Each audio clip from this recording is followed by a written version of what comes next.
So here we are with the brand new Maserati MC20. MC stands for Maserati Corsa, 20 for the year 2020. Not only is this car the beginning of a new era for Maserati, but also a strong departure in our design philosophy for Maserati going forward. As always, it all starts with what I think is one of the most iconic badges in the industry, the Maserati Trident. Beautifully framed by this interesting grille that brings together the design philosophy of the very clean, hand-sculpted upper of the car with a very much computer design, purely functional, almost raw engineering lower of the car, bringing these two worlds together. Beautiful sculpture, but also performance-oriented engineering. So the design philosophy of chaos continues on the side of the Maserati MC20. What you see here is a very beautiful, hand-sculpted, very pure and timeless upper shell of the car. And at the same time, in contrast, we have a very computer-designed, engineering-led, almost raw performing surfaces on the lower part of the car. The idea behind is that on the upper part, we really want to purify the car. We really want to only focus on the essential. We want to avoid distraction. Normally, air intakes get excessively celebrated. On this car, as an alternative, we offer a design that is very pure, where air intakes are not the main protagonist, but it's actually the proportion and the sculpture of the car.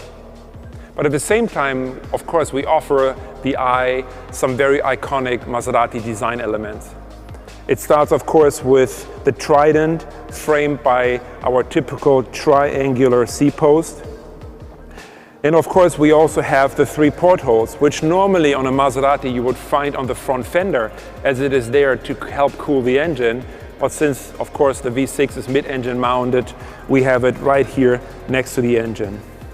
Another very iconic element on the car are the wheels that are inspired by dramatic, iconic designs of the past in the Gran Turismo lineup, for example, but also inspired by the birdcage concept car. So of course, proportions are the most important part about every Maserati we design. The MC20 is no exception. It already starts with a width of almost 2 meters, but on top of that, we use graphic elements like these very slim, very horizontal taillights that further enhance the width, the perceived width of the car, and therefore the proportion. You also see that the ratio of carbon fiber to upper shell has increased to signify the business end of the car, the performing part of the car, with exhaust, with cooling, with aerodynamic floor features.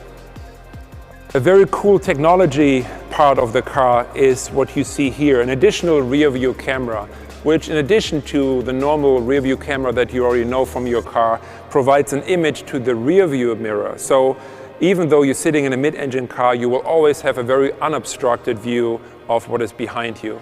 And another very cool feature is this abstract Trident that we use to cool the engine compartment of excessive heat, giving the car a very iconic and very characterful detail.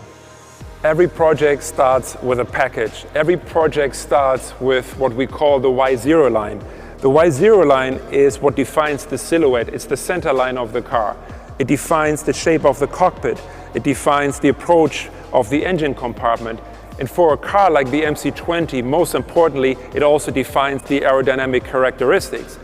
And because we were able to create the perfect Y0 line for the MC20, we are able to avoid any additional need for a spoiler, which again helps us with our design philosophy of remaining pure and timeless and avoiding any unnecessary distraction. One of my favorite elements on the Maserati MC20 are the very dramatic doors that open in supercar-worthy butterfly style. But besides the dramatic look it offers, there's really mostly a functional reason we opted for this choice. And that is the ease of ingress and egress with this wide opening, and also to allow the customer to truly enjoy the beauty of the engineering part of this car, the carbon fiber top.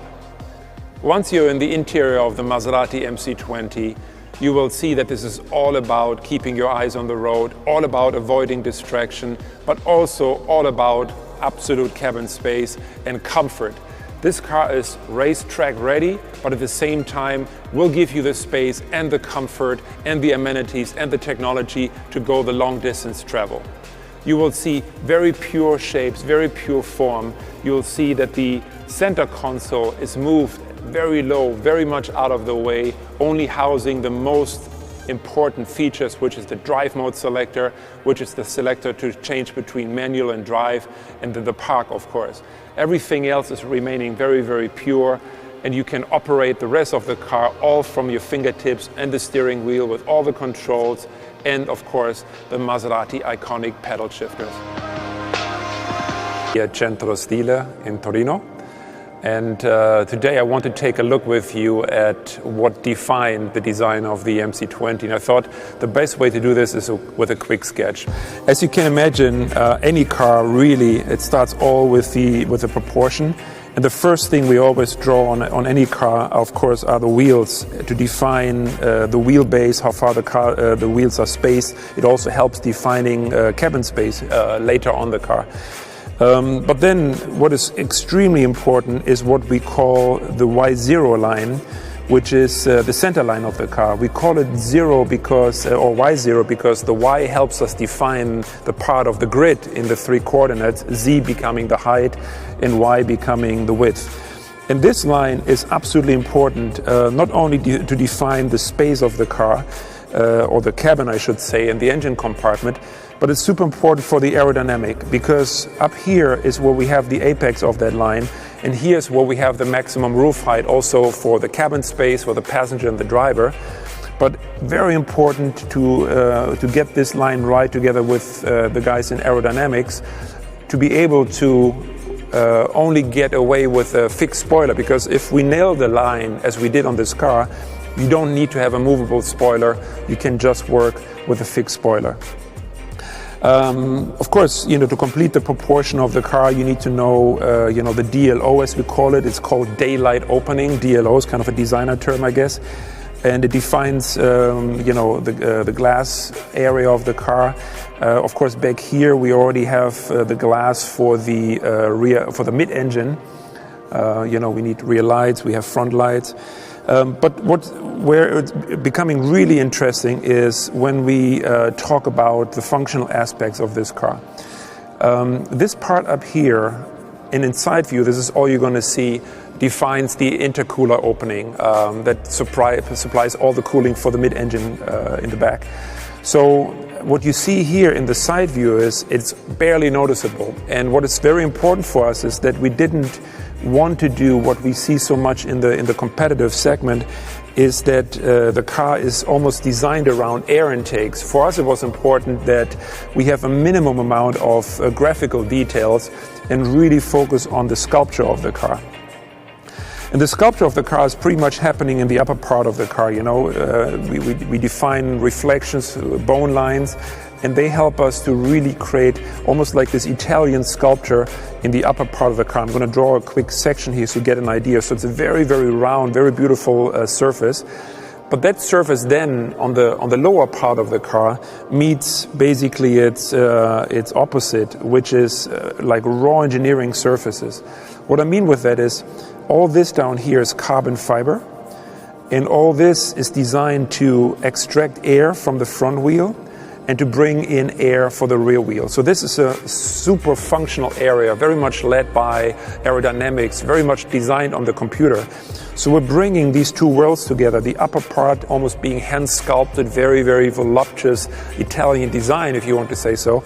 And on the bottom, we bring in these kind of raw engineering surfaces that really define the functionality and the performance of the car.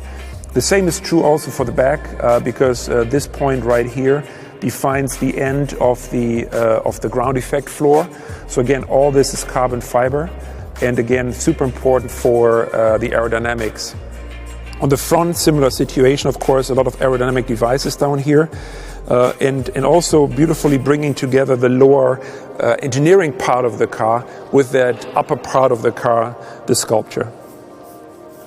To get away with this kind of pure approach to design and to avoid this kind of distraction of unnecessary graphic, unnecessary air intakes, we focused on a few very iconic elements to give this car character, whether it's the Trident on that typical triangular C-post, but also the wheels.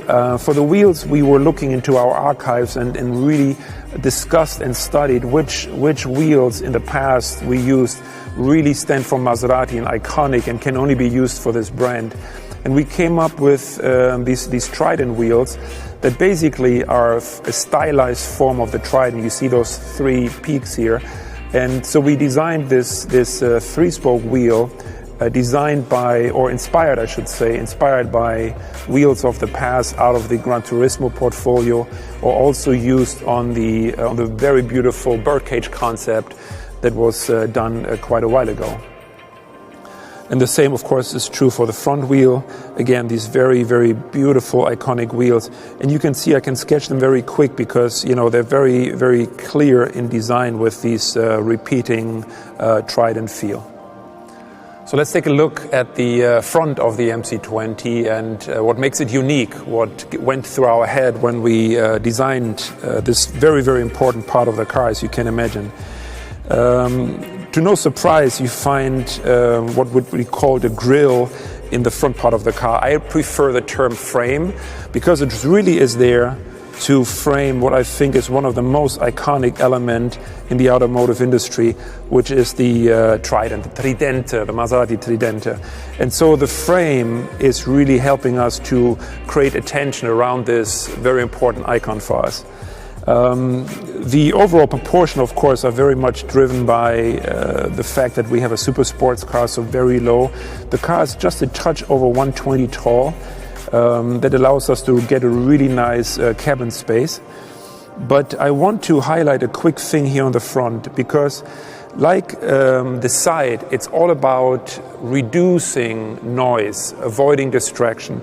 Because all I want you to take away is the beautiful proportion of the car and the Maserati Trident and this frame. So what you see here on the, as soon as you go outboard of the Trident, of course we have big air intakes for those massive intercoolers that help cooling down the system. But other than that, we keep it very, very calm. Also, the car itself, the body of the car is following that recipe that we spoke about on the side of the car, meaning that the upper part of the car, I'm going to draw a section through here, is a very, very clean hand-sculpted area. And then the lower part, you again have this very, very raw engineering surfaces, exposing this beautiful carbon fiber that you then see connecting with the carbon fiber part of the side of the vehicle, and then also eventually on the rear. Now, this section that I was just drawing here is basically driven by a very simple fact. We needed to get air out of the grill compartment to help with the flow of the intercooler. So what we did is we scooped out these elements here, and they are creating this really cool element that then helps flow into the body of the car. But really keeping it to a minimum in terms of adding openings to the car, really only what was the minimum required. But it does add some interesting shape to the hood. It also then connects us with the wheel arches. You see here our wheel arches, where they peak, they're a little bit flat. Often what you see is like very trapezoidal, very wheel arches with a strong peak. And what we like to do at Maserati to keep them more constructed looking, and that connects us also with some of the great Maserati sports cars of the past, like the MC12, but also the birdcage concept that we have shown in years past.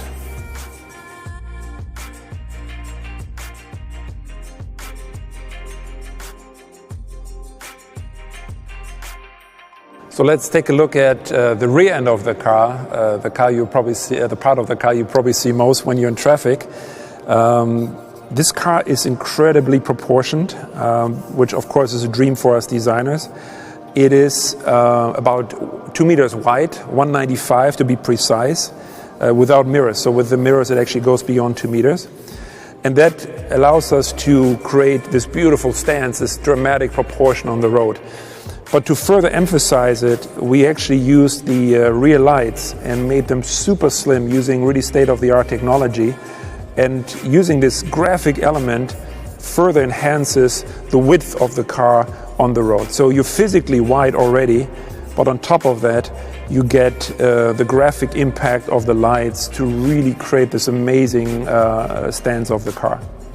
Now, here in the rear view, again, I want to revisit those sections we talked about on the front view.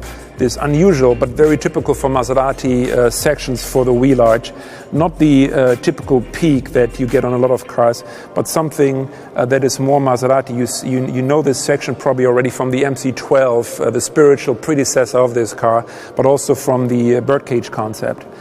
As you can imagine, the rear is all about the business part of the car. So here we are taking that veil, that cloth, the upper part of the car, which is this kind of beautiful sculpted part. We lift it even further and really expose the business part of the car. This down here is all about engineering performance, whether it is dramatic cooling elements, whether it is those massive exhaust pipes. It all is about functionality in this area of the car. Down here, of course, we have the arrival point of the ground effect floor. So this is, again, a very super important part of the car. In all these areas are actually more designed by engineers than by us at Centro Stile. And that was okay, because we really appreciated this collaboration with the engineers on this functional part of the car. And I'm gonna shade it slightly so you can see this is all going to be in carbon fiber on the car, and it's going to give it a really, really dramatic look. Now, another cool feature on this car is, I'm just going to put in the engine cover here, the roof line. One quick thing maybe, what is cool is this car also has an additional rear view camera. It's about in this position here. And that will feed an additional image on the rear view camera inside the cabin.